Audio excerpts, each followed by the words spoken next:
Beberapa hari yang lalu saya diminta untuk membaca salah satu surat dari Kartini yang ditulis pada tahun 1902. Nah, surat itu menceritakan mengenai bagaimana seorang Kartini ingin pergi ke negara Belanda untuk belajar lebih banyak, dan hasil belajar yang dia inginkan dapat diperoleh di Belanda ini akan dibawa kembali untuk mencerdaskan kehidupan bangsanya.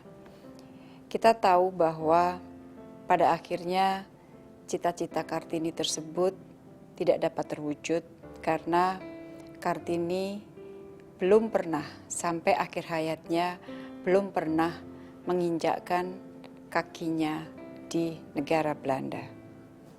Saya sebagai penerus Kartini, saya merasa bangga dengan semangat yang dibawa oleh Kartini.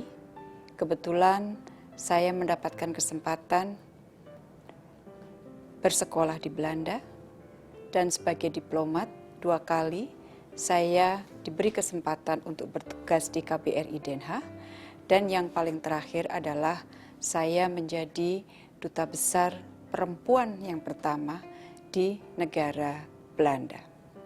Kalau kita lihat surat-surat Kartini, maka pesan-pesan yang ada di dalam surat-surat yang beliau kirim kepada para sahabatnya itu sampai sekarang masih sangat relevan. Pesan mengenai masalah perpajakan, pesan mengenai masalah kebinekaan, pesan mengenai bahayanya narkoba dan lain-lain, ini merupakan semua pesan yang masih sangat relevan dengan konteks situasi masa kini.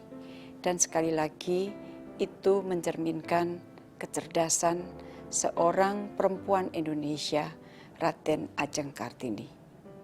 Saya ingin mengucapkan selamat memperingati hari lahir Raden Ajeng Kartini, dan semoga semangat kemajuan dan kecerdasan yang dibawa oleh Raden Ajeng Kartini dapat dibawa dan diteruskan oleh seluruh perempuan Indonesia untuk menjadikan Indonesia sebuah negara yang lebih baik untuk semua.